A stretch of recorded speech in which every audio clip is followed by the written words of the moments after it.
ओम गम गणपतये नमः। ओम श्री सरस्वत्यै नमः। ओम श्री सद्गुरु परमात्मने नमः। श्री योग वासिष्ठ महारामायण निर्वाण प्रकरण 79वां सर्ग है आज का। इस सर्ग का विषय है प्रबोध द्वारा स्वप्न की बाध के समान ऋषियों तथा देवताओं के समूह के सहित विधाता के निर्वाण का वर्णन। जिस सृष्टि का प्रलय हो रहा था उसमें जो ऋषि हैं, ब्रह्मा हैं और जो देवता आदि हैं मुख्य, जिन्हें तत्व का बोध था, उन्होंने निर्वाण किस प्रकार प्राप्त किया। जैसे कि कोई सपने से जग जाता है तो उसका सपना जो है निर्वाण को प्राप्त हो जाता है या बाधित हो जाता है। तो इसी बात को हम इस सर्ग के अंतर्गत पढ़ेंगे। महाराज वशिष्ठ जी ने कहा, हे श्री रामचंद्र जी, तपोलोक पर्यंत जब समूचा प्रदेश प्रलयकालीन एक महासागर के जल में डूब गया, यानी कि ये 14 लोक होते हैं, पृथ्वी सहित ऊपर के 7 लोक और पृथ्वी के नीचे के 7 लोक होते हैं। पृथ्वी के नीचे होता है अतल, वितल, सुतल, तलातल, महातल, रसातल और पाताल। पृथ्वी के ऊपर पृथ्वी को भूलोक, भुवः, स्वः, महः, जनः, तपः और सत्यलोक। तो तपलोक तक का जितना भी जगत है, यानी कि पाताल से लेकर के तपलोक पूरा जल में डूब गया, खाली बचा है तो सत्यलोक बचा हुआ है। सत्यलोक के निकट आकाश में स्थित मैंने अपनी दृष्टि ऐसी जमाई जैसे प्रातः काल में सूर्यदेव अपनी प्रभा फेंकते हैं। जैसे सूर्य को अगर धरती का दर्शन करना हो तो अपना प्रकाश धरती पे भेजेगा, तभी तो उसे धरती दिखाई देगी। ठीक ऐसे ही उस सत्यलोक का प्रकाशक वशिष्ठ जी के सिवाय कोई दूसरा था ही नहीं, क्योंकि वहाँ अन्य की उपस्थिति ही नहीं थी। तो उन्होंने सत्यलोक में क्या हो रहा है यह देखने के लिए अपनी दृष्टि उधर की। तो वशिष्ठ जी कहते हैं, इतने में ही मैंने प्राण आदि उपासनाओं के द्वारा सालोक के मुक्ति को प्राप्त हुए तथा ब्रह्मा जी के साथ विदेह कैवल्य प्राप्त करने की इच्छा कर रहे जीवन मुक्त परिवार के सहित ब्रह्मा जी को पर्वत से विनिर्मित हुए सा देखा। यानी कि वहाँ पे ये जो सत्यलोक है वहाँ पे कौन लोग रहते हैं? तो ब्रह्मा जी रहते हैं और जितने भी ब्रह्म ज्ञान का श्रवण करते हैं, मनन आदि करते हैं, लेकिन पूर्ण कैवल्यता को नहीं प्राप्त हो पाते, वो भी ब्रह्मलोक जाते हैं। यानी ब्रह्म की उपासना कर रहे हैं तो सालोक की मुक्ति उन्हें प्राप्त होती है कि ब्रह्मा जी के साथ रहने को मिलता है। लेकिन उन्हें संस्कार किसके हैं? ब्रह्म विद्या के हैं और उनके चित्त में ब्रह्म विद्या की महत्ता भी है। तो ऐसे बहुत सारे लोग होते हैं जो ब्रह्मलोक में रहते हैं और जो मुख्य देवता आदि होते हैं वो भी ब्रह्मलोक में आ जाते हैं जब प्रलय का समय आता है। तो उन सब के साथ ब्रह्मा जी ऐसे घिरे हुए थे कि ऐसे लग रहा था कि एक पूरा पर्वत है। वहाँ मैंने अधिकारी देवों तथा भावित आत्मा मुनियों के समूह को देखा। यानी जितने भी अधिकारी देव थे, यानी जो वेद के सार रूप जो ज्ञान तत्व है उसको अपने हृदय में धारण करने में तत्पर रहते हैं, ऐसे जो अधिकारी देवता आदि हैं। क्योंकि सब प्रकार के प्राणी सब जगह मिल जाते हैं। जैसे पृथ्वी पर ही तमोगुणी भी मिल जाएंगे, रजोगुणी भी, सतोगुणी भी, ऐसे देवता आदि में भी कठिक्रियाँ हो जाती हैं। और उनमें से विरला ही होता है जो हृदय में तत्व को धारण करना चाहता है, क्योंकि माया बड़ी प्रबल है, वो सबको मोहित करके ही रखती है। कोई विरला ही है जो माया से पार जा पाता है, पार जाने की इच्छा भी कर पाता है। बड़ी चीज इच्छा का होना है। किसी को भी करोड़ रुपए दे दो, बोलना भाई करोड़ रुपए ले लो और जो तुम ज्ञान की ओर चल रहे हो वो छोड़ दो, अगले जन्म में ज्ञान पा लेना। हाँ बोले ठीक है, अभी भी तो कुछ दिखाई दे नहीं रहा है, कुछ मिल रहा है कि नहीं मिल रहा है, पैसे दे दो, चलो देखेंगे अगले जन्म में। हाँ, तो बात यही है कि उस तत्व के प्रति जितनी हमारी महत्व बुद्धि होनी चाहिए थी उतनी नहीं होती है। इसलिए कोई बिरला ही होता है जो उसका अधिकारी होता है कि उसके सिवाय कुछ नहीं चाहता, जैसे नचिकेता के चित्त में ज्ञान के प्रति आदर था।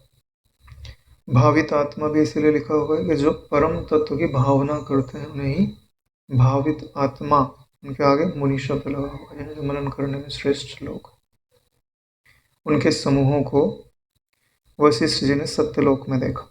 हे श्री रामचंद्र जी, उस समूह के भीतर मैंने शुकदेव को, बृहस्पति, इंद्र, कुबेर, यम, सोम, वरुण, अग्नि आदि को देखा। इसके अतिरिक्त वहां मैंने और भी अनेक देवताओं और ऋषियों को देखा। इतना ही नहीं, सुनिए, वहां देव, गंधर्व, सिद्ध और साध्यों के नायक भी उपस्थित थे, मैंने उन्हें वहां देखा। यानी ये जितनी मुख्य जातियां हैं, इनके जो नायक होते हैं वो अवश्य ही गंभीर तत्व को धारण करने वाले होते हैं। जैसे यक्षों के जो अधिपति हैं वो कुबेर जी हैं, और सर्पों के वासुकी जी हैं। तो ये सब भी तत्व को महत्व देने वाले प्राणी हैं, देवता आदि। तो ये सब भी प्रलय काल आया तो ब्रह्म का आश्रय लिया, ब्रह्मलोक गए। इसका मतलब है कि उनके चित्त में ब्रह्मलोक, ब्रह्म का आश्रय, यानी जब भी विपत्ति आए तो हमें ब्रह्म का चिंतन उपजे। ऐसे ही लोग जब आपत्ति आती है तब ब्रह्मलोक की ओर गमन करते हैं। यानी जब आपको परेशानी होती है तो आपको क्या याद आता है? अगर ब्रह्म का चिंतन याद आता है, ब्रह्म का भाव याद आता है, तब यह बहुत बड़ी संभावना है कि जब ऐसी परिस्थितियां घटेंगी तब आप ब्रह्मलोक की ओर गति कर सको। यानी जिसकी स्वाभाविक गति ब्रह्म की ओर है, उसी की स्वाभाविक गति ब्रह्मलोक की भी ओर होती है। ऐसा नहीं कि हमने जीवन भर जो है अनर्गल चिंतन किया हुआ है और हम सोचते हैं कि हम ब्रह्मलोक चले जाएंगे, तो ऐसा संभव नहीं होता है। फिर आपके जितने पुण्य हो स्वर्ग आदि में जा करके आपके पुण्यों का जितना रहता है उतना मिलता है। ब्रह्मलोक में तो गति उसी की है जिसकी वृत्ति ब्रह्माकार हो रही है। हे श्री रामचंद्र जी, पद्मासन लगाकर बैठे हुए चित्रलिखित जिसे ध्यान में परायण हुए सब के सब निर्जीव के समान वहां स्थित। वहां जितने ये सब लोग बैठे हुए थे तो कैसी स्थिति थी देखने में उनकी? क्योंकि इसका वर्णन पहले आया हुआ है कि ओंकार का उन्होंने उच्चारण करके, मतलब जो अर्धमात्रा में स्थित उन्मनी अवस्था है उसको धारण कर लिया। तो जो उनका वपो बाहर से देखने में दिखाई दे रहा है वो चित्र के जैसा है, कागज पे लिखे हुए चित्र के जैसा, एकदम निर्जीव, यानी है ही नहीं, दिखने मात्र है। तो ऐसा हमको भी अभ्यास करना चाहिए कि क्या हमारे जीवन में भी कुछ समय ऐसा आता है क्या कि हम उस ब्रह्म तत्व का ऐसा चिंतन करके शांत होते हैं कि ये जो हमारा काल्पनिक जगत में हमारा अस्तित्व है ना, ये नहीं मत हो जाए। अगर आप ऐसा नहीं करते हैं तो फिर विश्रांति की मांग नहीं है आपके चित्त में, और बिना विश्रांति के कोई भी वस्तु ज़्यादा समय तक नहीं रहती, आपकी अरुचि हो जाएगी। क्योंकि मन को वही अच्छा लगता है जो मन को रस देता है, शांति देता है। हे श्री रामचंद्र जी, तदनंतर उसी स्थान पर वे प्रलय के 12 सूर्य भी आए जो अभी तक तबाही मचा रहे थे। हाँ, सबको जला उला करके गए कहाँ? जहाँ से उपजे थे वहीं जाएंगे। ब्रह्म से आए थे और ब्रह्म में जाएंगे, तो ब्रह्म में जाने का रास्ता क्या है? बोले ब्रह्मलोक।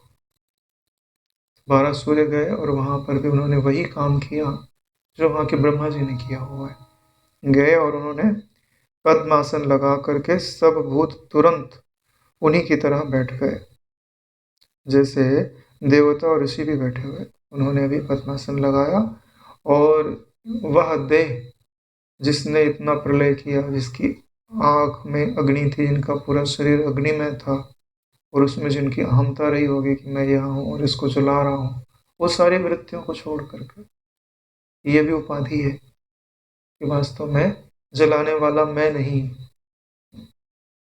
वो तो माया में माया ही खेल कर रही है। अगर रुद्र से तुम पूछो कि क्या तुम रुद्र हो, तो क्या बोलेंगे? नहीं, चिदाकाश रुद्रता तुम्हारी दृष्टि में है।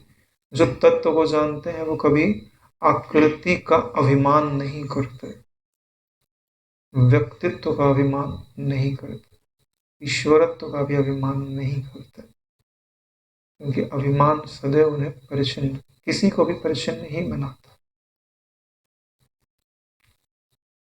इसके बाद मुहूर्त मात्र में मैंने सामने ब्रह्मा जी को ऐसे देखा जैसे सोकर उठा हुआ पुरुष स्वप्न में देखे गए पदार्थों को अपने सम्मुख उपस्थित देखता है। यानी कि एक मुहूर्त यानी 48 मिनट तक उन्होंने ब्रह्मा जी को देखा। तो उनको क्या बात समझ में आ रही है कि ब्रह्मा जी वास्तव में अब जगे हैं, अभी तक तो वो सो रहे थे। सोकर उठा हुआ पुरुष स्वप्न में देखे गए पदार्थों को अपने सम्मुख जैसे देखता है, ऐसे वो ब्रह्मा जी को देख रहे हैं कि अब ब्रह्मा जी वास्तविक तत्व में जगे, अभी तक तो सो करके स्वप्न मात्र देख रहे थे। कहने का तात्पर्य है कि जागृत अवस्था में स्वापनिक पदार्थों का जैसा बांध हो जाता है, केवल आत्ममात्र शेष रह जाता है, वैसे ही ब्रह्मा जी को आत्ममात्र परिशेष में ही देखा, या आत्ममात्र परिश्रेष में ही जगा हुआ देखा। यही विधाता की कैवल्य मुक्ति है। विदेह कैवल्य है, यानी देह भी नहीं है और मुक्ति है। और जैसे विधाता की मुक्ति हुई, वैसे उनके परिवार के लोगों की। यहाँ परिवार का अर्थ ये नहीं होता है कि पुत्र पौत्र, ना, परिवार का अर्थ क्या हो रहा है यहाँ पे? समान विचारधारा को जिसने धारण किया है वो आपके परिवार है। जैसे हम लोग बापू जी के परिवार, गुरु परिवार, मानस पुत्र कहे जाते हैं। जो शिष्य होते हैं ना, गुरु के मानस पुत्र होते हैं, क्योंकि जिस दिन आपको दीक्षा मिलती है उस दिन आपके आध्यात्मिक शरीर का जन्म होता है, और वास्तव में आध्यात्मिक शरीर ही सत्य होता है। जो रज और वीर से मिल करके बना हुआ शरीर है वो तो 60, 70, 80 साल में यही जल जाएगा। उसमें नाना प्रकार के विकार आते रहते हैं, व्याधियां हैं, आधियां हैं, फिर अपक्षीयते है, नश्यते आदि 6 भाव विकारों से ग्रस्त है। मगर अध्यात्म शरीर को कोई विकार ग्रस्त नहीं करता। उसमें कमाई हुई जो पूंजी है वो व्यय नहीं होती, नारायण, बनी रहती है, जो कि तो इस जन्म में ना सही अगले जन्म में वहीं से कंटिन्यू करती है। यानी उसमें 100 रुपये कमा लिया तो आगे 101 रुपया होगा, 102 होगा। ब्रह्मा जी के परिवार के जितने लोग थे उन सबको भी मैंने अपने सामने तत्वज्ञानियों के की ज्ञान से बाधित पूर्व वासना की तरह बिल्कुल ऐसे नहीं देखा जैसे सोकर उठता हुआ पुरुष स्वप्न काल में देखे गए नगर को अपने सम्मुख नहीं देखता। यानी सब की विदेह कैवल्यता सिद्ध हो गई, यानी सब लोग चिदाकाश तत्व में निमग्न हो गए ब्रह्मा जी की तरह। तो अब ब्रह्मा जी, वशिष्ठ जी उनको ब्रह्मलोक में भी उनकी उपस्थिति नहीं देख पा रहे। उनकी आकृति तो दिख रही है, लेकिन उनका जो परिचिन्न भाव है वो दिखाई नहीं दे रहा। जैसे तत्वज्ञानी की तत्वबोध के बाद वासना नहीं बचती ना, ऐसे उनके भीतर कुछ नहीं बचा। वास्तव में शाश्वत जीवन को उपलब्ध हो गए। बाकी ये जिनकी संसार के प्रति आसक्ति होती है उनको कैसा लग रहा है कि ये लोग तो मर गए, बाकी तो जो मरे हैं वो तो जन्म जाएंगे, लेकिन ये तो जन्मेंगे नहीं। ऐसा भी कई लोगों की दृष्टि हो जाती है कि तत्व ज्ञान होने के पश्चात तो हमको बड़ा बंधन हो जाएगा। बोले कौन सा बंधन? बोला हम इस जगत में आ नहीं पाएंगे। बोला यार, ऐसी भी कौन सी अच्छी वस्तु है जो तुम इस जगत में आना चाहते हो? हाँ, तो जब ऐसे संस्कारों से युक्त व्यक्ति को ज्ञान भी होता है ना, तभी प्रकृति उनको उठा के भेजती है। बोले तुम्हारी देखने की इच्छा थी ना, अब जाओ। इस जगत में जाने की इच्छा थी तो जाओ, सेवा का काम करो उधर। तो जो तत्ववेत्ता महापुरुष आते हैं उनके शिष्य बन करके वापस आते हैं, और फिर अपनी इसी इच्छा के लिए वो सिर धुन धुन करके पछताते हैं कि नाहक मैंने ये इच्छा की थी इस जगत में वापस आने की। हालांकि उनकी दृष्टि में कोई दुख नहीं होता, लेकिन फिर भी दुख तो रहता ही है, क्योंकि जब भी आप शरीर धारण करोगे तो शरीर में जो आधियों का, व्याधियों का, आदि तो ना सही, आदि तो बाधित रहते, लेकिन व्याधियों का दुख तो होता ही होता है। और इस मायामय जगत का एक नियम है कि यहाँ जो आता है उसका ज्ञान ढक दिया जाता है और उसे आकर यहाँ पुनः ज्ञान प्राप्त करना पड़ता है। तो आपको भले ही कुछ सालों के लिए, कुछ दिनों के लिए ही सही, लेकिन ज्ञान स्वीकार करना पड़ता है। तो उस समय तो उतना तो दुख झेलना पड़ेगा ना। इसके लिए कोई भी इच्छा मत करो। जो इच्छा गुरु के द्वारा, शास्त्र के द्वारा अनुमोदित ना हो, उस इच्छा को नहीं बढ़ाना चाहिए। इससे किस कारण होता है? जगत को अधिक महत्व देने के कारण। हे श्री रामचंद्र जी, ब्रह्मा जी के चरम साक्षात्कार के समय सबके विदेह कैवल्य को प्राप्त हो जाने से उन ब्रह्मदेव का वह सारा ब्रह्मांड जो संकल्प से सिद्ध था, शून्य अरण्य की नाई हो गया। जैसे पृथ्वी में किसी भयंकर आकस्मिक नाश के हेतु से कोई नगर विध्वंस हो जाता है। अब कोई बचे नहीं पूरी सृष्टि के अंदर, सबकी तो नीचे के लोगों की प्रलय हो गई और ब्रह्मलोक के प्राणी जो थे वो चिदाकाश तत्व को प्राप्त हो गए। तो ब्रह्मा जी को जो संकल्प था वो संकल्प पूरा हो गया, सिद्ध हो गया। सृष्टि बनाने का भी सिद्ध हो गया, सृष्टि के लय करने का भी सिद्ध। हे श्री रामचंद्र जी, ऋषि मुनि देव सिद्ध विद्याधर आदि वे सभी वैसे ही उस समय शून्य रूप हो गए, क्योंकि वे सब वहां से कहीं भी अन्यत्र नहीं गए कि यहाँ से चल करके और कहीं चले गए हों। तो यहाँ शून्यता है तो कहीं अशून्यता हो गई होगी, ऐसी बात नहीं है। इसके बाद आकाश में स्थित मैंने ध्यान से जाना कि वे सभी लोग तो ब्रह्मा जी के समान ही नाम रूप का परित्याग कर निर्वाण को प्राप्त हो गए। यानी उन्होंने ध्यान लगाकर देखा कि भाई इनकी क्या गति हुई है, तो उन्हें पता चला कि ब्रह्मा जी की तरह ये भी निर्वाण को प्राप्त हो गए। यानी आप ब्रह्म लोक को पहुंच जाते हैं और तत्व की महत्ता है तो निर्भय रहिए, है ना। भले समय लगे लेकिन आप मुक्ति को अवश्य प्राप्त कर जाएंगे। इसके लिए कम से कम ब्रह्मलोक तक तो गति करनी ही चाहिए। तो ब्रह्मलोक तक गति किसकी होती है? जिसकी ब्रह्माकार वृत्ति में गति, जो सर्वत्र एक ब्रह्म तत्व को देखने की अपनी दृष्टि बनाने में तत्पर है।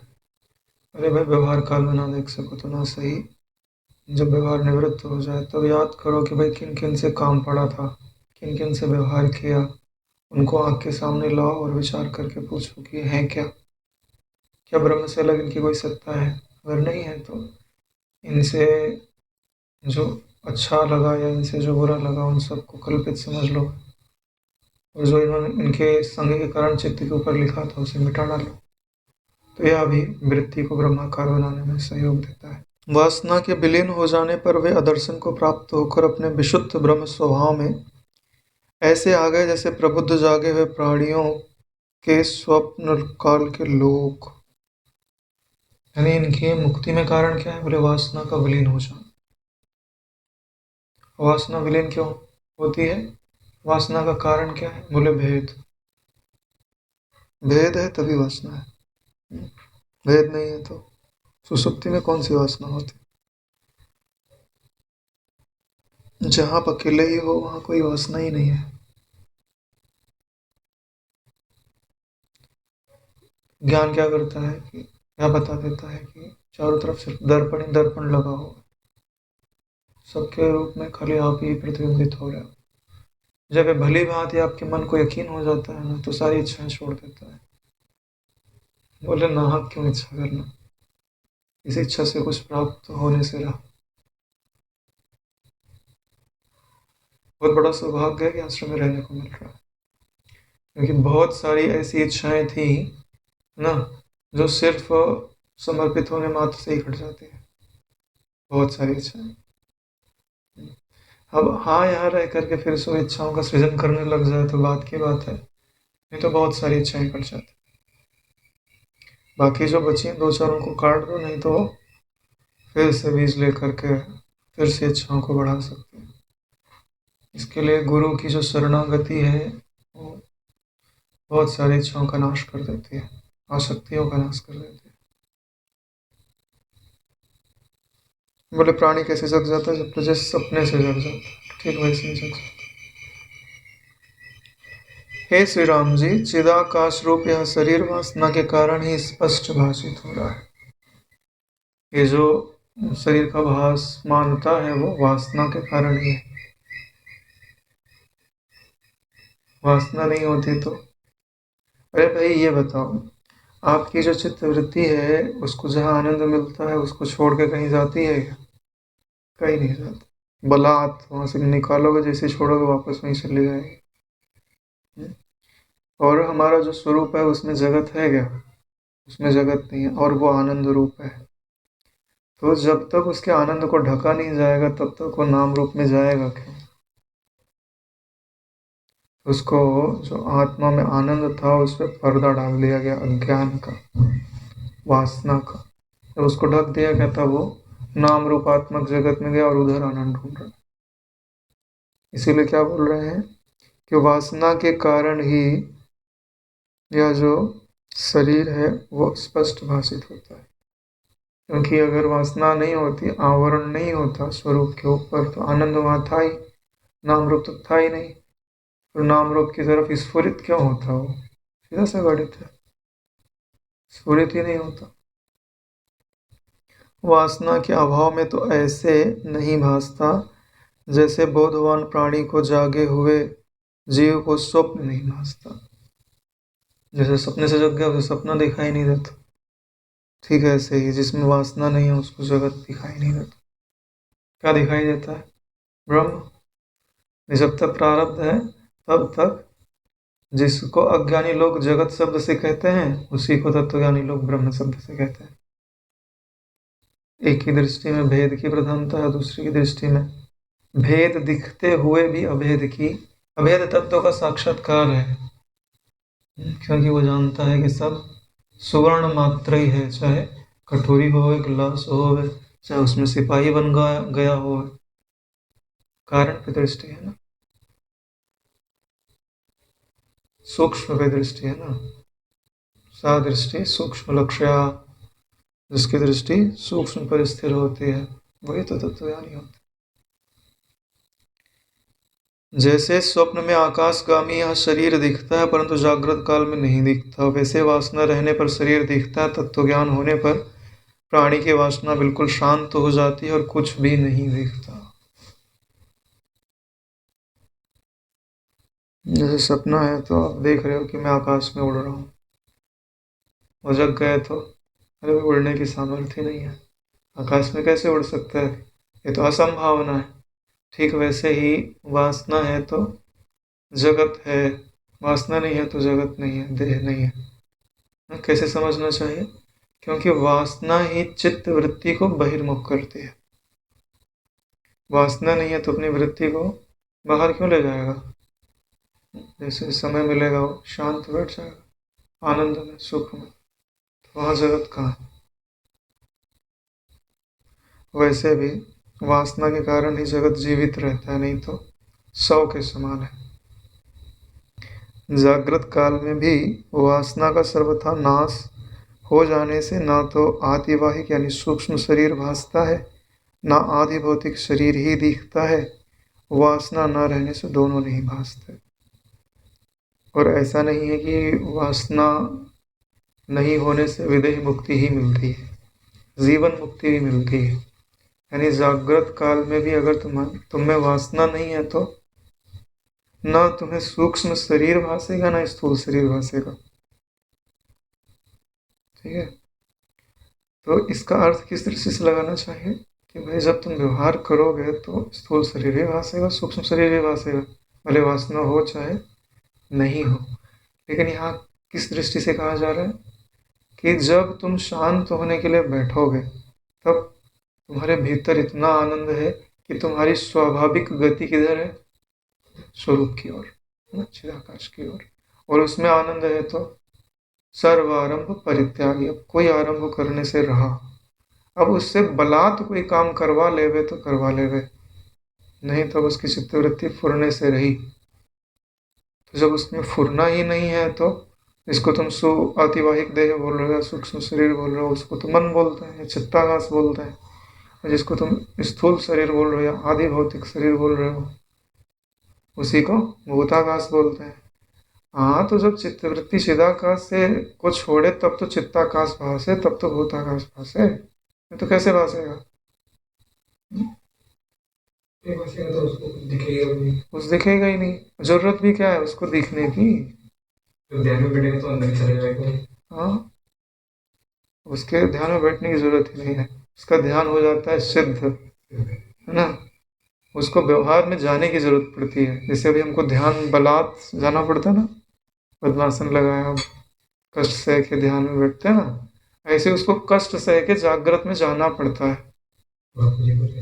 हाँ, नहीं तो जाए ही नहीं, स्फुरित ही नहीं होगा, उल्टा हो जाता है एकदम। हे रामचंद्र जी, इस विषय में स्वप्न का अनुभव ही दृष्टांत रूप से लक्षित है, तो आप बोलेंगे किस दृष्टांत से इसको समझना चाहिए? तो स्वप्न दृष्टांत से ही समझना चाहिए। वृद्ध से लेकर बच्चे तक को सबको इस स्वप्न का अनुभव होता है, और श्रुति में भी और पुराणों में भी इसका प्रतिपादन है। श्रुति क्या बोलती है? तस्य त्रय अवस्था त्रयः स्वप्ना, ये जो तीनों अवस्थाएं हैं वो स्वप्न के जैसी ही है, यानी आने और जाने वाली है, बाधित हो जाने वाली है। जिनका बाद अपने अनुभव में आ जाता है उन्हें सपना ही कहा जाता है। जैसे अभी सुबह से लेकर के अभी तक पूरा समय बीत गया ना, बाधित हो गया। हे श्री रामचंद्र जी, जो सठ स्वयं अपने को तथा दूसरों के अनुभव को भी स्वीकार नहीं करता। अब इसके बाद बातें जो प्रारंभ हो रही हैं, अभी तक तो वशिष्ठ जी की वाणी बड़ी सौम्य है।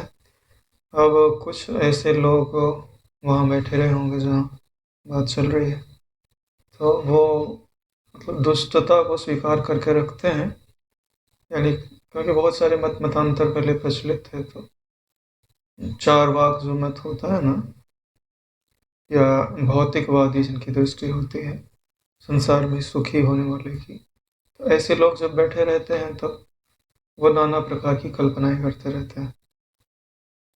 तो उनकी बातों का खंडन करना ही ज़रूरी होता है कि वो जो बात प्रमाण रूप में कही जा रही है कि क्या आप उसका खंडन कर सकते हैं कि नहीं कर सकते हैं, क्योंकि यह आवश्यक होता है। तत्व को तो आप समझते हैं, लेकिन जब समाज में कोई बात रखनी होती है तो आपका जो पक्ष है वो इतने प्रबल तरीके से रखना होता है कि कोई आपकी बात को काट ना सके। युक्ति से, प्रमाण से, स्मृति आदि से उसको सिद्ध किया जाता है। उसी बारे में बता रहे हैं कि कोई ऐसा दुष्ट व्यक्ति हो, सठ व्यक्ति हो, यानी जिसमें हठ की प्रधानता होती है और अपनी बुद्धि नहीं होती, उसी को सठ बोलता है। तो ना वो अपने अनुभव को स्वीकार करता है, ना दूसरे के अनुभव को स्वीकार करता है।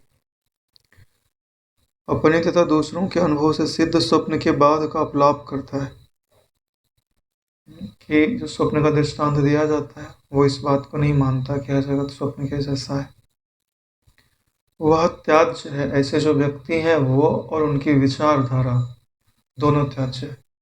आपके लिए प्रमाण क्या होना चाहिए? जो श्रुति कहती है, जो आपके गुरु कहते हैं, ऐसे व्यक्तियों की बातों का कोई वजन नहीं होना चाहिए। इसमें तनिक भी संदेह नहीं है, क्योंकि मिथ्या सुप्त पुरुष को, यानी सचमुच न सोए हुए पुरुष को भला कौन उठा सकता है? मतलब अरे व्यक्ति जो जगना ही ना चाहता हो उसको आप जगा नहीं सकते, क्योंकि वो शब्द सुन रहा है कि हाँ भाई उठो ना, समय हो गया है। अब तो सोया हुआ व्यक्ति हो तो उसके कान में पड़े तो वो उठ जाए, लेकिन जानबूझ के सो रहा है तो सुनता हो भी अनसुना कर देगा। ऐसे व्यक्ति को जगाया नहीं जा सकता। सबकी अपनी अपनी मान्यताएं होती हैं। और एक चीज़ मैं समझता हूँ कि आपके जब पुण्य बहुत जोर मारते हैं ना, तभी आपको सच्चा मार्ग मिलता है। श्रुति में विश्वास होता है और जैसा समझना चाहिए, जैसी सूक्ष्म दृष्टि होनी चाहिए, वैसी होती है। नहीं तो मैंने देखा है कि अच्छी अच्छी बुद्धि वाले भी ना घूमते ही रहते हैं। थोड़ा बहुत, थोड़ा इधर, एक कदम आगे, दो कदम पीछे, तीन कदम बाएं और दो कदम दाएं, और कौन सी दिशा में गए पता नहीं। बहुत काल बीतने के बाद फिर बोले यहाँ तो कुछ मिलता ही नहीं, चलो अपन चलते हैं।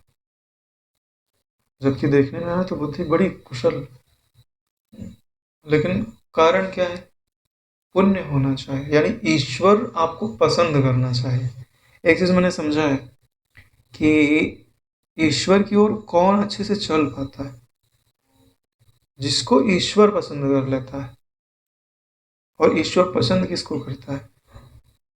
जो ईश्वर का प्रेम भाव से चिंतन करता है या शरणागत होता है। और जिसमें रंच मात्र वे अहंकार है ना, तो बोलता है ठीक है, जितना तो अहंकार लेके रखा है ना, तो उतना ही घूम। इसके लिए भजताम प्रीतिपूर्वकम ददामि बुद्धियोगम। उस परमात्मा का जो भी भाव आपको अच्छा लगता है, उस भाव से उसकी अर्चना करनी चाहिए। चाहे मातृभाव हो, पितृभाव हो, गुरु भाव हो, सखा भाव हो, प्रियतम भाव हो, जो भी भाव आपको अच्छा लगता है। ज्ञान किसी चीज के लिए मना नहीं करता है। बात यह है कि वह बताता है कि सत्य समझो, किसी चीज के लिए मना नहीं करता। युद्ध करने के लिए भी मना नहीं करता। खरकटी राक्षसी बोले अब तो मैं जंतुओं को नहीं खाऊंगी, है ना? सूर्यदेव प्रकट हो गए, बोले तेरा आहार है, तू क्यों नहीं खाएगी, तू खा, तुझे पाप नहीं लगेगा। ऐसी भी बात है। तो बोले कि जो पापी लोग होते हैं उनका तो मरना ही अच्छा, तो इस संसार में जी करके क्या करेंगे, और पाप बढ़ाएंगे। तो उनको खा के तो उनके ऊपर उपकार करेगी। क्यों? क्योंकि तुम्हारा जो आत्मचिंतन है उसका स्पर्श होगा और आगे पाप करने से बच जाएंगे। तो ये भी पुण्य कर्म है। अहिंसा परमो धर्म, अहिंसा परमो धर्म करके लोगों ने भ्रष्ट कर दिया समाज को ना। आधा श्लोक पढ़ लिए, हो गया, है ना, साक्षात्कार हो गया धर्म का। धर्म हिंसा तथैव च, ये आगे का श्लोक गायब कर दिया। इसीलिए बोलते हैं ना कि ऐसा वैद्य जिसको आधा आता हो आधा ना आता हो, वो तो जान लेके ही जाएगा। जब पूरा नहीं आता होगा तो बोले कभी हमको इलाज नहीं आता, ठीक है। या पूरा आता होगा तो इलाज कर देगा, नहीं तो निपटा देगा भाई। किसी का ऑपरेशन कराओ, जिसको ऑपरेशन करना आधा ही आता हो तो खत्म कर देगा। तो यही बातें हैं कि जो तत्वज्ञानी महापुरुष होते हैं वही उस सिद्धांत को पूर्णतः समझते हैं। नहीं तो बाकी लोग खुद भी उलझे हैं और उनका जो अनुकरण करता है उसको भी उलझा ही देते हैं। इसलिए अपना सौभाग्य है कि प्रपंच से किनारे पर खड़े हुए गुरु मिले। प्रपंच में खड़े हुए नहीं, वो प्रपंच में दिख तो रहे लेकिन प्रपंच से दूर खड़े हैं। उनका जो सहारा ले लेता है वो भी प्रपंच से तर जाता है, प्रपंच का प्रकाशक हो जाता है। इस शरीर का कारण पिता आदि का शरीर है, इसलिए यह दिखाई देता है। किंतु स्वाप्निक शरीर का कारण तो पिता आदि का शरीर नहीं है, इसलिए वह दिखाई नहीं देता। यदि कोई यह शंका करे तो उसकी यह शंका ठीक नहीं है, क्योंकि तब तो उसके मत से इस पार्थिव शरीर से रहित प्राणी का जो यज्ञादि के द्वारा स्वर्गीय शरीर प्राप्त करने वाले हैं उनका परलोक भी नहीं होगा। ऐसी दशा में हमें उसको नास्तिक कहने में तनिक भी संकोच नहीं होगा। अब बात आ रही है चारवाक लोगों की। इन चारवाक लोगों का क्या काम है कि ये भौतिक शरीर को ही सत्य मानते हैं। जैसे अपने यहाँ उदाहरण दिया जाता है ना कि ये जो जगत है वो सपने के जैसा है, तो वो क्या प्रमाण देते हैं कि तुम्हारी बात सही नहीं है, क्योंकि इस जगत में तो जो रहते हैं उनको तो पिता से जन्म मिलता है, उनके पार्थिव शरीर होते हैं, लेकिन सपने में तो किसी का जन्म दिखाई नहीं देता है। इसके लिए वो झूठा है और ये जगत सच्चा है। हम बोले यही कारण है कि ये जो लोक लोकांतर की तुम बातें करते हो, परलोक आदि की, स्वर्ग आदि की, वो भी सही नहीं है। क्यों? क्योंकि वो दिखाई तो देते नहीं है। तो चार्वाक मत वाले केवल प्रत्यक्ष को ही प्रमाण मानते हैं। प्रमाण कितने प्रकार के होते हैं? 6 प्रकार के प्रमाण होते हैं। एक होता है प्रत्यक्ष, एक होता है अनुमान, फिर होता है उपमान, फिर होता है शब्द, होता है अर्थापत्ति और एक होता है अनुपलब्धि।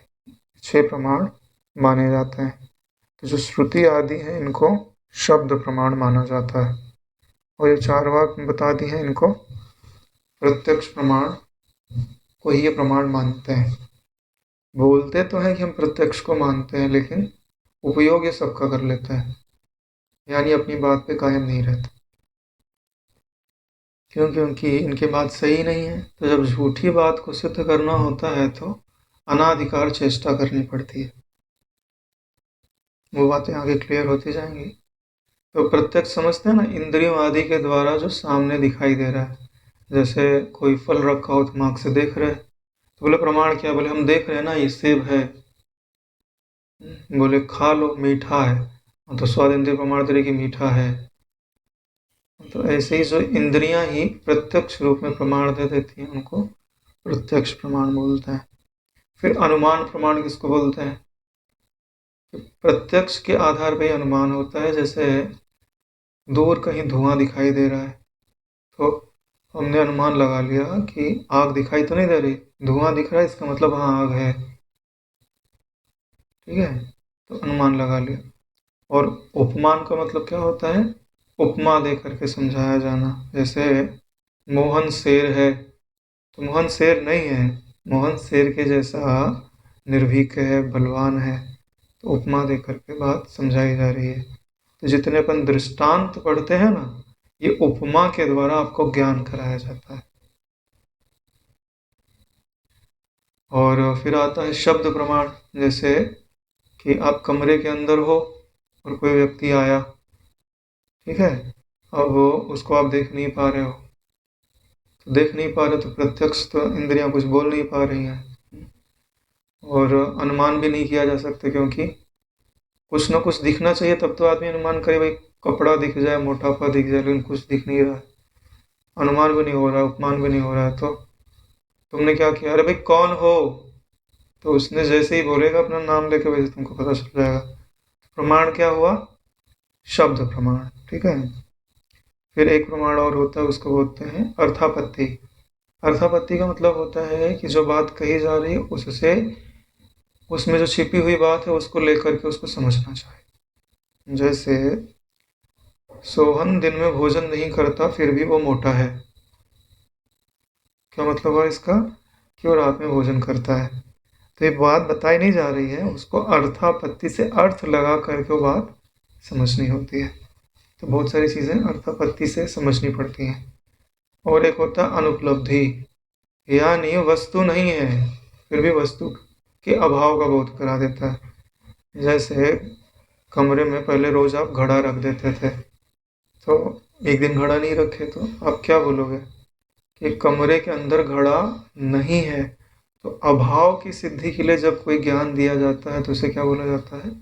अनुपलब्धि। जैसे बोला जाता है ना, इस जगत का तीनों कालों में भाव नहीं है, यानी अभाव है। तो इसका अर्थ किससे लगाया जाता है? अनुपलब्धि से।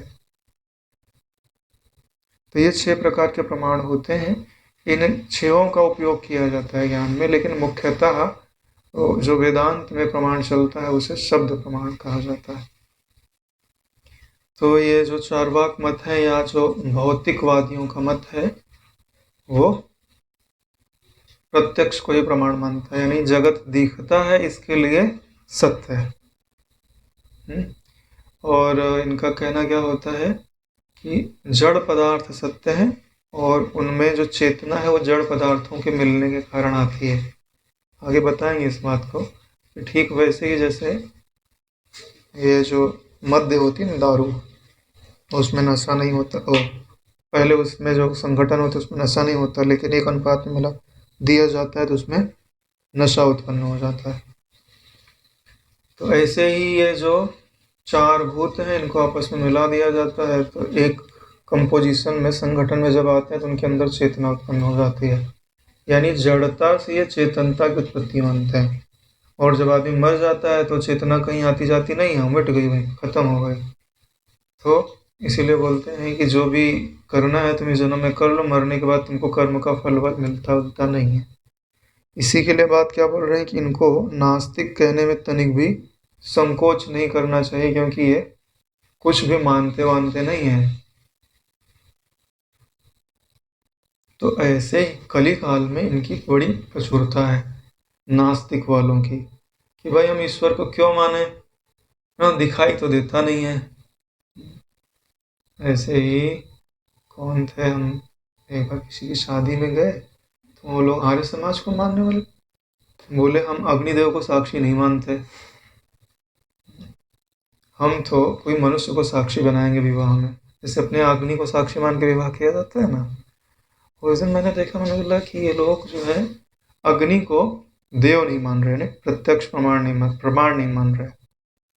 किसको प्रमाण मान रहे, बोले व्यक्ति को प्रमाण मान रहे। ठीक है, मेरे मन में आया ये अग्नि को प्रमाण नहीं मारे क्योंकि अग्नि बोलती नहीं है, लेकिन अग्नि यहाँ नहीं बोलती है, लेकिन ऊपर के लोक में जाके अग्नि का प्रमाण चलता है।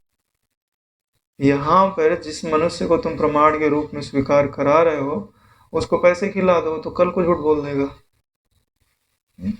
लेकिन अग्नि को तुम रिश्वत तो नहीं दे सकते। इसके लिए प्रमाण जो है ऐसी वस्तु को बनाया जाता है जो बदले ना, जो बदल रहा है उसको प्रमाण बनाने वाले आगे जा करके धोखा खा जाता है। अपने यहाँ वो कथा भी नहीं आती है, बापूजी नहीं सुनाते हैं कि वो लेकर के पैसे दे दिया था, उसने उधार लिया था तो साहूकार को चुका दिया, पैसे दिया तो ना, साइन तो कर दिया उसने दे करके, लेकिन उसने चालबाजी कर ली, मिटा दिया उसका साइन और फिर से पैसे मांगने लग गया। तो सूर्य देव ने गवाही दिया ना, बोले सूर्य उसमें रख दो। हाँ, तो जहाँ मिटाया हुआ था वहाँ दिखाई देने लग गया। तो युक्तियाँ होती हैं, ये प्रमाण देते हैं, ये जो देव है ना ये प्रमाण देते हैं, लेकिन वैसा प्रमाण लेने वाला होना चाहिए।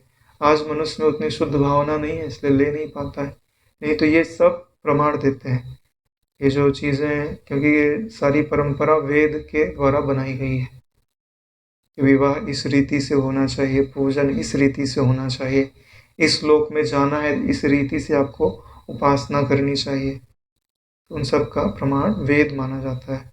तो इस जगत में किस कानून के हिसाब से आपको जीवन यापन करना चाहिए वो वेद है। अब तुम कानून को नहीं मानो तो क्या तुम सजा से बच जाओगे? नहीं बचोगे ना। जैसे कोई पिता अपने बच्चों को सिखाए कि चोरी करना तो अच्छा काम होता है, तो कितने भी चोरी कर तो अच्छा व्यक्ति माना जाएगा। तो कल वो बड़ा हो जाएगा, वो राज्य में बड़ी बड़ी चोरियां करेगा तो क्या राजा उसको दंड नहीं देगा? देगा ही देगा ना। उसके बाप ने उसको क्या पढ़ाया इससे उसको लेना देना नहीं है, तो समाज में क्या नियम है इससे लेना देना होता है। ऐसे ही जो अपने मत मतांतर के अनुसार जगत में नाना प्रकार के पाप कर्म करते हैं और बोलते हैं कि ये तो हमारे शास्त्रों में, हमारे ना जो उनके धर्म ग्रंथ हैं उनमें लिखा हुआ है, तो क्या उनको सज़ा नहीं मिलेगी? मिलेगी, ये मिलेगी। क्यों? क्योंकि उनके परिवार वालों ने पढ़ा दिया कि भाई चोरी करना पुण्य का काम है, तो उससे चोरी करना पुण्य का काम नहीं हो गया, उसके बारे में वेद प्रमाण माने जाते हैं।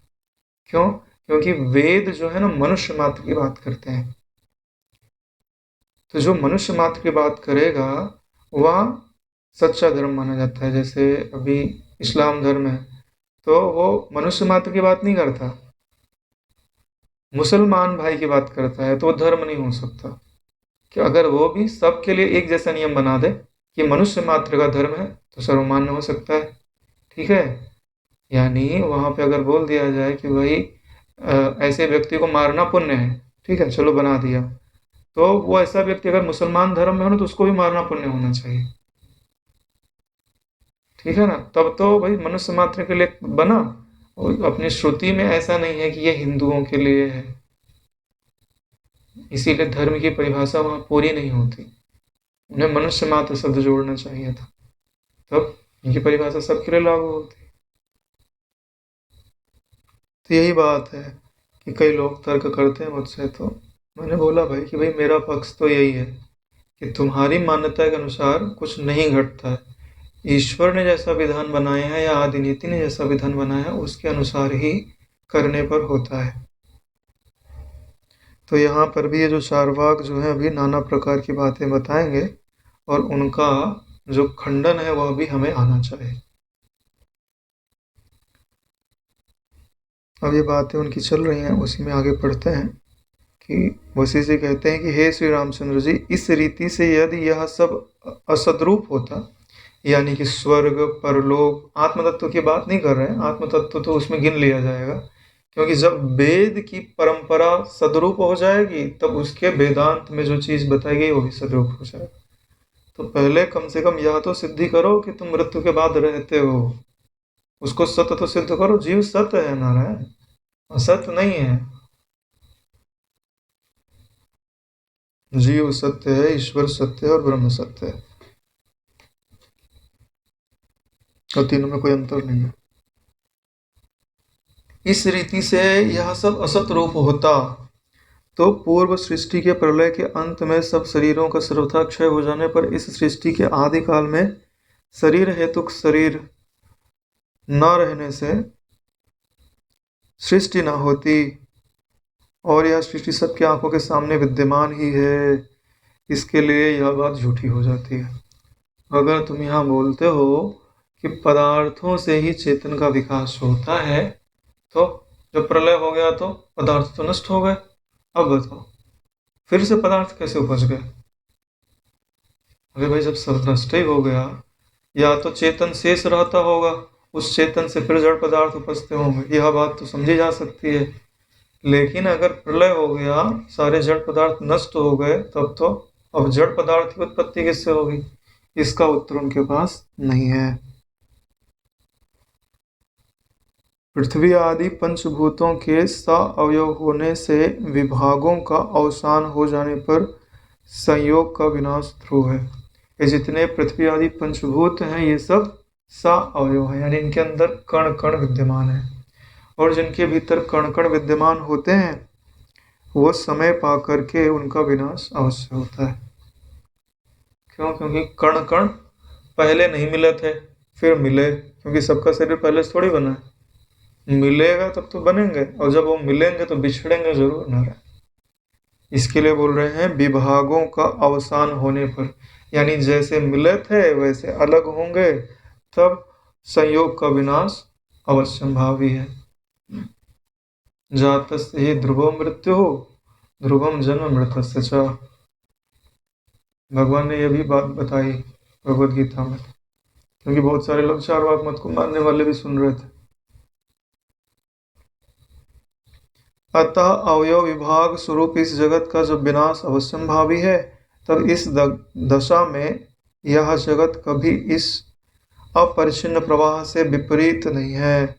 यह जैमिनीय मत अप्रतिष्ठित है, असंगत है।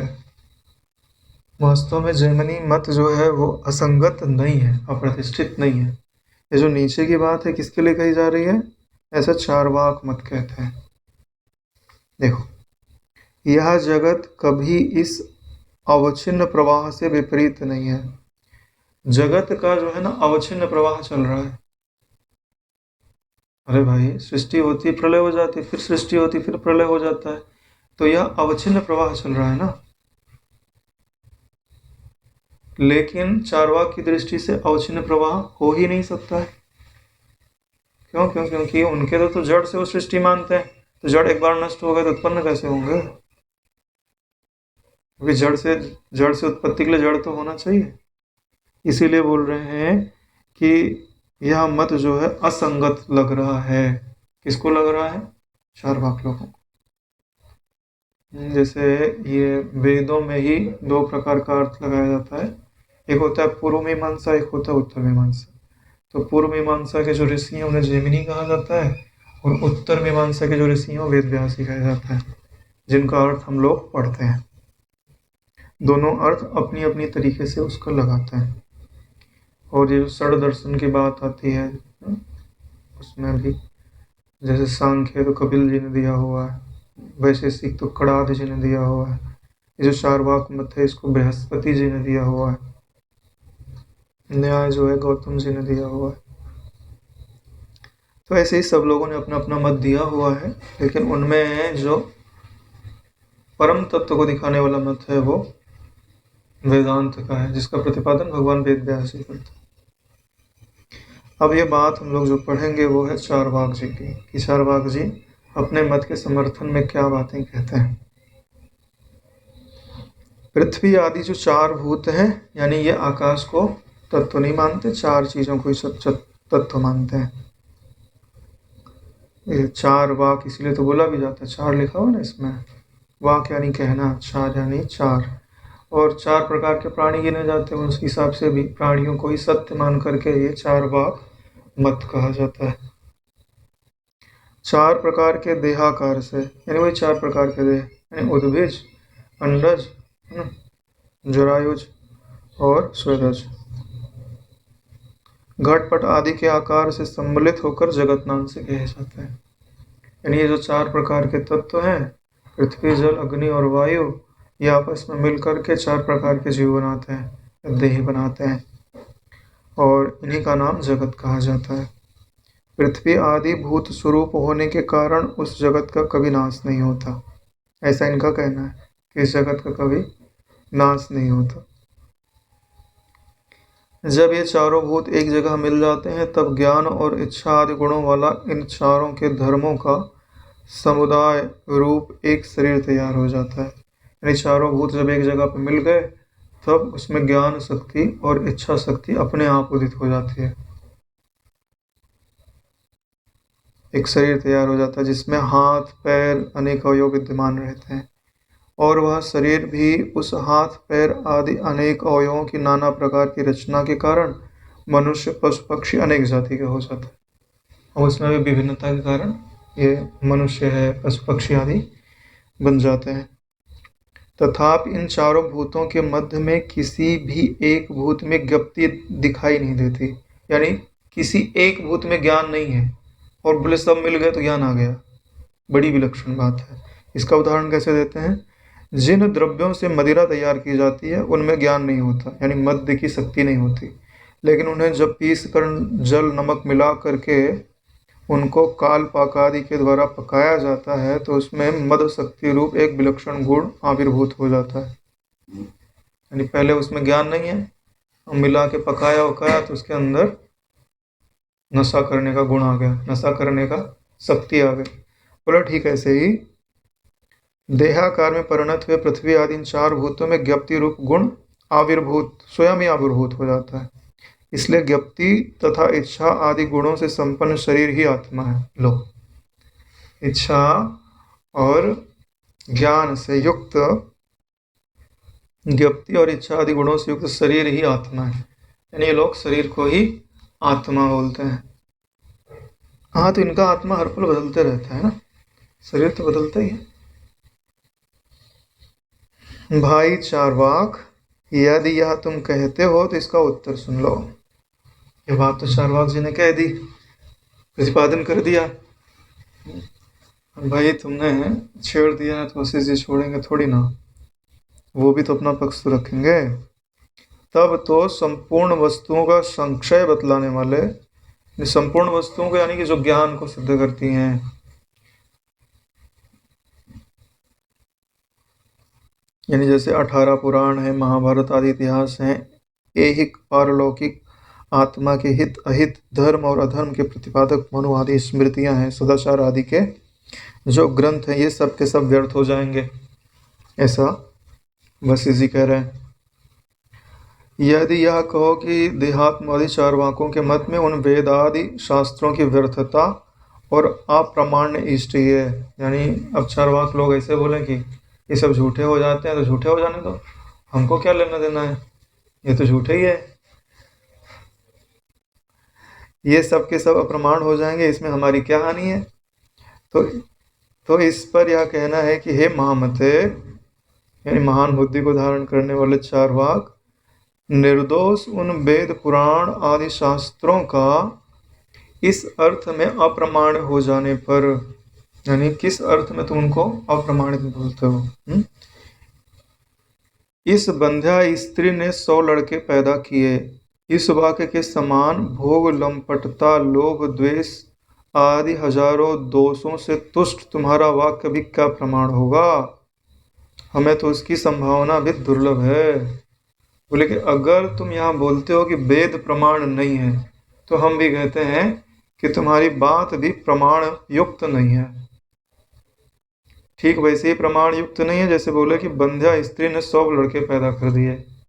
ठीक है, ये जड़ पदार्थ है, ये स्वयं तो उत्पन्न हो नहीं सकते, तुम बोल रहे हो चेतन को उत्पन्न कर देंगे ना।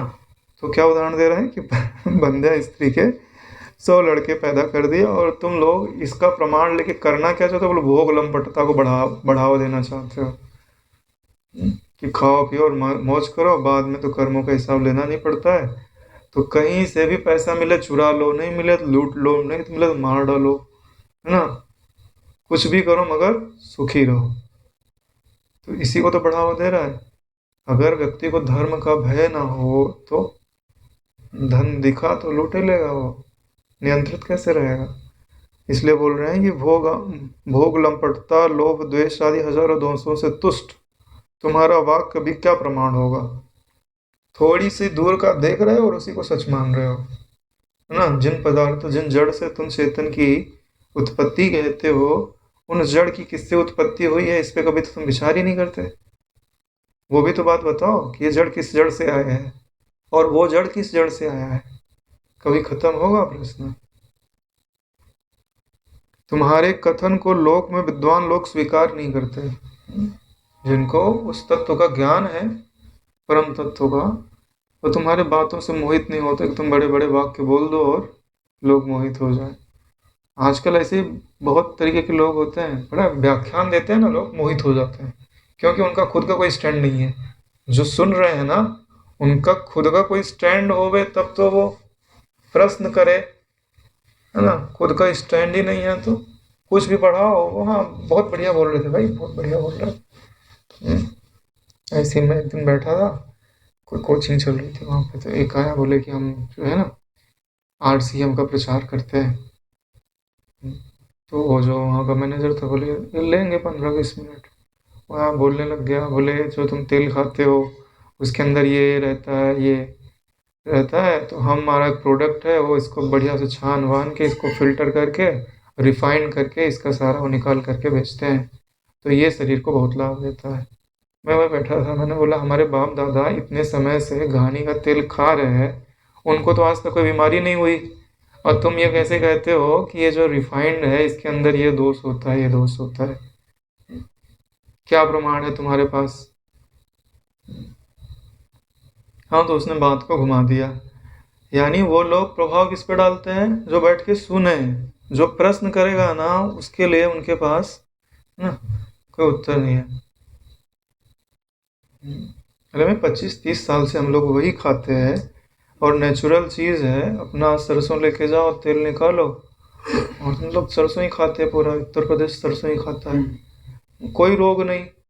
और यहाँ रिफाइंड करके कितनी सारी परेशानियाँ, कोलेस्ट्रॉल बढ़ जाना, ये बढ़ जाना, और पोषक तत्व तो पूरा चले जाता है उसका।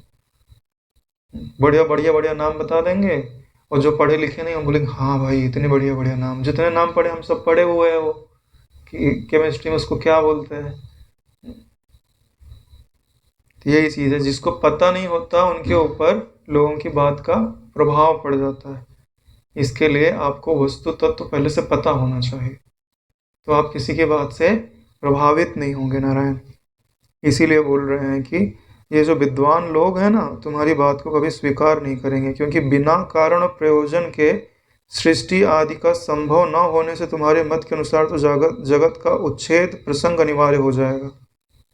अरे जब तुम्हारा जगत बिना किसी कारण के ही है और बिना किसी प्रयोजन के है, तब तो उसकी सिद्धि कैसे हो सकती है? तब तो काल्पनिक हो जाएगा। तो तुम यह तो बोलो यार जगत काल्पनिक है, ऐसा बोलो। हाँ, तो उसके बाद हम वेदांत का ज्ञान मिला रहे थे।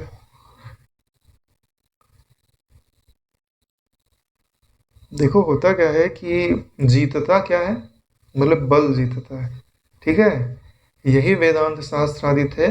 जब इनको कोई प्रतिपादन करने वाला नहीं रह गया था ना, क्रीम क्रीम दिमाग बौद्ध धर्म में चला गया, तो क्या हुआ, बौद्ध धर्म का राज्य होने लग गया।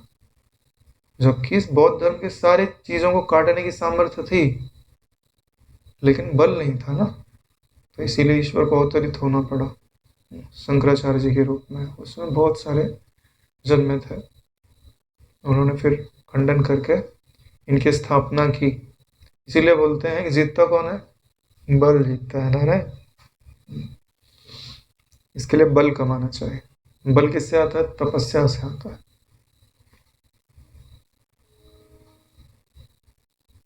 जैसे अगर धर्म का प्रचार करना है ना, तो धर्म के प्रचार के पीछे तप होना चाहिए। अगर तप नहीं होगा ना, तो तुम किताबें बांटते रहो, उससे कुछ होने वाला नहीं है। किताब लेते लोग, ले जाकर घर में रख देते, जैसे एक किताब रखी उसे 10 किताब और रखी रहेगी। लेकिन लोगों को ये बात समझ में आए तब ना। किसी भी चीज का अगर आपको प्रचार करना है तो आपको तप का सहारा लेना पड़ता है। पोस्टर लगाने से प्रचार नहीं होता नारायण।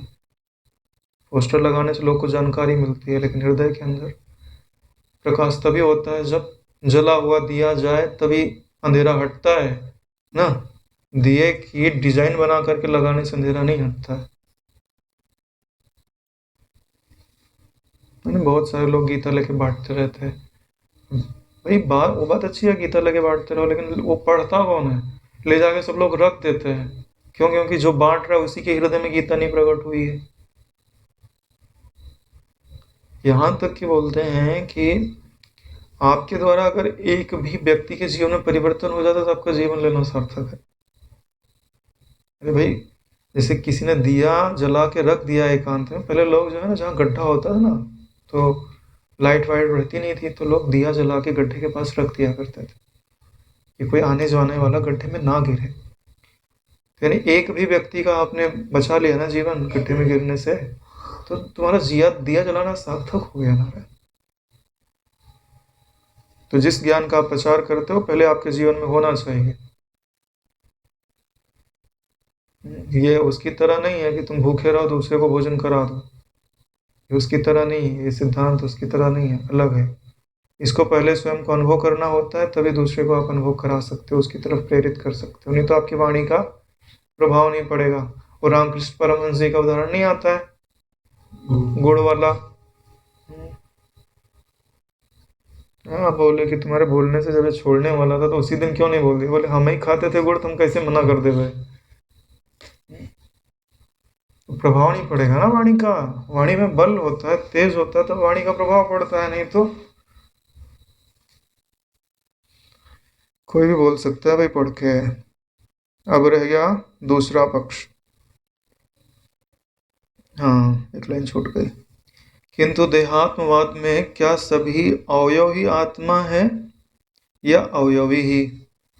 अब देखो, जब तुम यहाँ बोलते हो कि देह में सारे अवयव मिल गए और चेतन तत्व बन गया, ठीक है, तब क्या समझना पड़ेगा कि अब तो दो चीजें हो गई वहां पे। एक हो गया वो जड़ तत्व कर्ण, और दूसरा हो गया उसको जानने वाला अवयवी।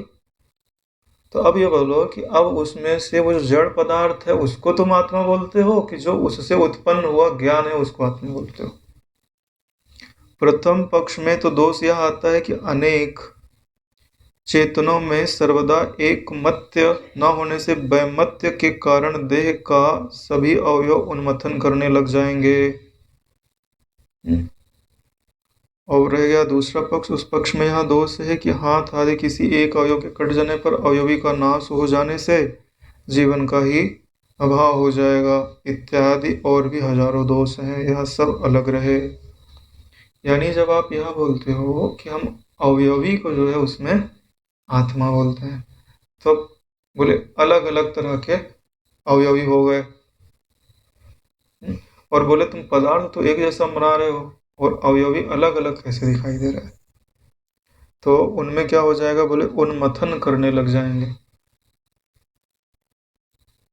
अरे भाई, सब में मनुष्य बना रहा था, एक जैसा अनुपात मिला रहा तभी तो मनुष्य बन रहा है। तो सब एक जैसे बनने चाहिए, लेकिन सब में ज्ञान शक्ति तो अलग अलग दिखाई देती है। इसलिए बोल रहे हैं कि एक मत्य ना होने से, उनमें एक जैसापना तो है ही नहीं। है क्या है? बोले वैमत्य होने के कारण, विभिन्न प्रकार की मतियां होने के कारण देह का सभी अवयव उन्मथन करने लग जाएंगे। कि जितने भी अवयव हैं वो आपस में उन्मथन करने यानी कि टकराने लग जाएंगे, टूटने फूटने लग जाएंगे। तो यह तुम्हारा संभव कैसे है? दूसरे पक्ष में अगर तुम अवयव को ही अवयवी बोलते हो यानी आत्मा बोलते हो, तो क्या होगा कि एक हाथ कट जाए तो कुछ कम हो गया ना शरीर में अवयव। लेकिन अवयवी को कभी अनुभव में थोड़ी आता है कि मेरा एक हाथ कट गया तो मैं 10% बच गया हूँ या मैं 80% हो गया हूँ। वो तो अपने आप को पूरा वही का वही अनुभव करता है। एक हाथ कट जाए या दोनों हाथ कट जाए, तो इससे तो उनकी बातें जो है वो प्रमाणित नहीं हो रही है। बोले ये तो सब ठीक है, लेकिन इसके अलावा भी आपकी वाणी में जो है मत में हजारों दोष हैं, वो सब तो अलग ही रहे। हे चार्वाक, इस मेरे कथन से कायाकार में परिणत भूत संघात में मद शक्ति की नाई ज्ञाप्ति गुण पैदा हो जाता है। यह जो तुमने कहा है इसका भी उत्तर हो गया। यानी जैसे वो मद शक्ति, वो क्या बोलते हैं, हाँ, दारू में जो मद शक्ति उत्पन्न हो जाती है, ऐसे तुम बोल रहे हो कि ज्ञाप्ति गुण इस देह में आ जाता है, वह बात सत्य नहीं है। उसका उत्तर मैंने तुमको दे दिया है, क्योंकि यह बात प्रमाणित नहीं हो रही है। और भी तुम अपने मत में मेरा एक दूसरा दूषण सुन लो, यानी तुम में जो दूसरा दोष है वो भी मैं तुम्हें सुना देता हूँ। अगर ठीक से विचार करो तो तुरंत ही समझ में आ जाता है ना।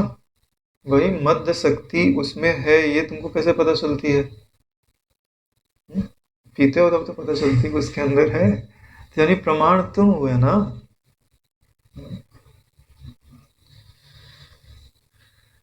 यदि ऐसा मान लिया जाए कि मद शक्ति आत्मक द्रव्य में मद शक्ति विद्यमान रहती है, यानी जो पदार्थ जिससे बन रहा है उसमें वो पहले विद्यमान होगा तभी तो वहां आएगा।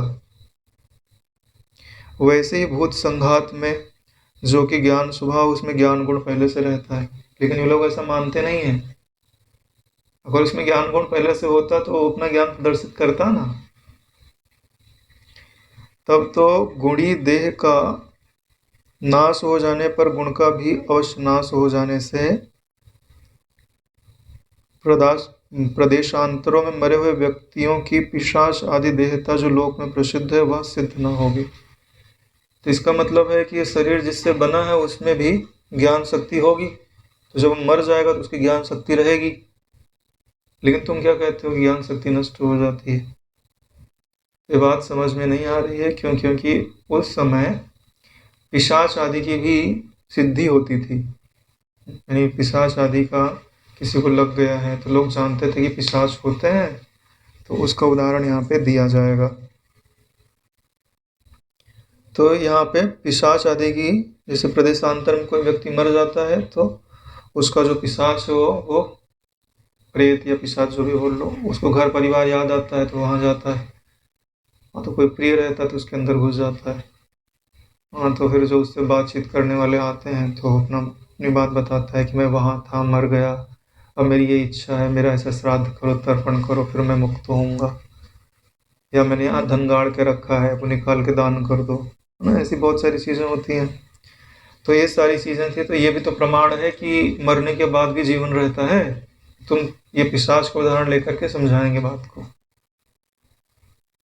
यह पिशाच आदि की कल्पना भी भ्रांति ही है, क्योंकि पिशाचों को हमने अपनी आंखों के सामने उपस्थित हुए आज तक नहीं देखा। हमारे मत में प्रत्यक्ष के सिवा और कोई दूसरा प्रमाण नहीं। यदि ऐसा चारवाक वाले बोले तो ठीक है कि भाई पिशाच को तुमने प्रत्यक्ष कभी देखा ही नहीं है और हम केवल प्रत्यक्ष को ही प्रमाण मानते हैं, तो तुम कैसे बोलते हो? तो पिशाच एक भ्रांति है, तुमको कोई रोग हो गया।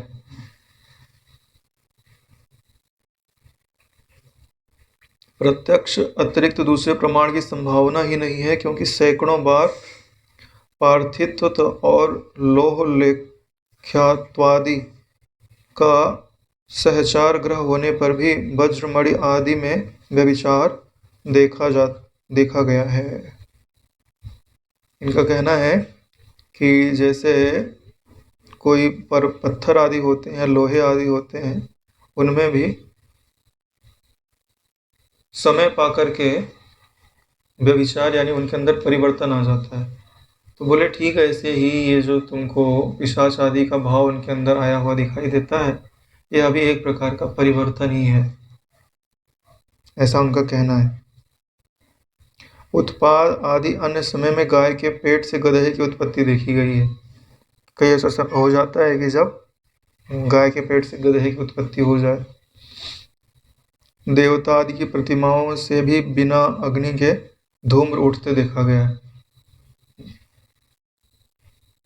ऐसी बहुत सारी घटनाएं अभी भी होती हैं कि देवता आदि की प्रतिमाएं, कई ऐसी तो प्रतिमाएं हैं जो अभी बढ़ती हैं, कहीं कहीं पे ऐसी प्रतिमाएं हैं जो, कई शिवलिंग आदि हैं जो साल में कुछ सेंटीमीटर बढ़ जाता है। पहले छोटे थे तो समय पा करके बड़े होते जा रहे, तो ये सारी चीज़ें दिखाई देती हैं। सर्वत्र लिंगों में देशांतर और कालांतर में व्यभिचार शंका का निवारण नहीं किया जा सकता, इसलिए आपके अनुमान प्रमाण का तो बिल्कुल योग नहीं है। तो यह जो चारवाक वाला है वो प्रमाण दे रहा है कि आपकी जो बातें हैं वो सत्य नहीं हो सकती हैं, क्योंकि ये जो बातें आप बता रहे हो वह अनुमान प्रमाण से बता रहे हो, क्योंकि तुम देख तो रहे नहीं हो, अनुमान को प्रमाण मान रहे हो। सादृश्य के विषय में यद किंचित या पूर्ण यो विकल्प होने से उपमान प्रमाण का योग नहीं बैठता है। और ऐसा तो है नहीं कि किसी ने पिशाच देखा हुआ हो और उसका यहाँ पे आके आरोप कर दे, उपमा दे देवे, क्योंकि उपमा में कहीं देखा हुआ होता है तो उसका उदाहरण लाके दूसरी जगह दिया जाता है। तो बोले उपमान प्रमाण भी नहीं हो सकता है। अर्थापत्य अनुपलब्धि भी प्रमाण नहीं हो सकते हैं। पिशाच ग्रस्त पुरुष का पिशाच वाग व्यवहार भी जब तक देह विद्यमान रहता है तभी तक दिखता है। यानी उनकी बात सिद्ध कर रहे हैं कि चेतना तभी तक है जब तक देह है, उसके मरण के बाद नहीं। इसलिए इस देह को ही सन्निपातिक भ्रांति की तरह मैं पिशाचग्रस्त हूँ, यह व्यर्थ ही भ्रांति होती है। यदि यह सब तुम कहो तो तुम्हारा यह सब कहना व्यर्थ है। अब बात अपनी बताएंगे। ये बात जो अभी तक बताई है ये किसकी है? चारवाक की है, क्योंकि तुम्हारी ही बातों से इन सब का खंडन हो जाता है। जो तुमने अपनी बातें कही ना, तुम ध्यान से देख नहीं रहे हो, तुम अपनी ही बात का स्वयं ही खंडन कर रहे हो। इसमें प्रबल कारण यह है कि प्रत्यक्ष के अतिरिक्त यदि सभी अप्रमाण है तो चारवाक्य का वाक्य भी प्रमाण नहीं हो सकता। बड़ी बात, सबसे बड़ा खंडन यही है। इसको आपने समझ लिया तो उनकी बात का फटाक से खंडन कर दो। चारवाक का क्या कहना है कि प्रत्यक्ष के सिवाय कोई दूसरा प्रमाण नहीं होता। जो मैं आंख से देखूंगा मैं उसी को प्रमाण मानूंगा। ठीक है? हाँ, तो देखो, बोलते हैं कि अगर तुम ऐसा बोलते हो तो तुमने जितने प्रमाण दिए हैं ना, तुम्हारे सारे प्रमाण कट जाएंगे, क्योंकि प्रत्यक्ष के अतिरिक्त तुम भी तो प्रमाण दे रहे हो। चूंकि अनुमान प्रमाण को तुम नहीं मानते, इसलिए युक्ति से तुम अपने मत का तो कदापि समर्थन नहीं कर सकते, क्योंकि अनुमान रूप होने से वे युक्तियां प्रमाण नहीं हो सकती। यदि अगर अनुमान को तुम प्रमाण नहीं मानोगे तो तुम अनुमान को कभी प्रमाण के रूप में उपयोग में नहीं ला सकते। दृष्टांत तुम दे नहीं सकते, क्योंकि दृष्टांत उपमान से दिए जाते हैं। क्योंकि सादृश्य उपमान गम्य होने से तुम्हारे मत से प्रमाण से बाहर है, और स्वपक्ष में अनुकूल और परपक्ष में प्रतिकूल तर्क भी तुम नहीं उपस्थित कर सकते, क्योंकि तर्क के अन्वय व्यतिरेक व्याप्ति घटित होने के कारण उसे तुम स्वीकार नहीं कर सकते। क्योंकि अन्वय और व्यतिरेक का भी तुम उपयोग नहीं कर सकते, क्योंकि तुम इसका भी खंडन कर रहे हो। अन्वय का मतलब होता है कि हम बहुत सारी चीज़ों को मिला करके कोई चीज़ बने तो उसके बारे में उसका प्रमाण देवे। व्यतिरेक का मतलब होता है कि हम सब चीज़ को अलग अलग करते जाएं, फिर बच जाए तो हम उस चीज़ को उसके बारे में प्रमाण देवे। आपत्ति और व्यतिरेक ये दोनों अनुपपत्ति और अनुपलब्धि के अधीन रहते हैं। यानी जो आपत्ति है वो अर्थापत्ति के अधीन है, और जो व्यतिरेक है वो अनुपलब्धि के अधीन रहता है। यानी अर्थापत्ति ही ये कहलाती है अन्वय, और अनुपलब्धि ही व्यतिरेक कहलाते हैं। इसलिए यदि तुम इनका स्वीकार करते हो, तुम्हें अर्थापत्ति और अनुपलब्धि को प्रमाण के रूप में स्वीकार करना होगा। अतः ये जो 6 प्रमाण हैं वे सबके सब सत्य हैं, तुम चारवाकों को मानना ही पड़ेगा।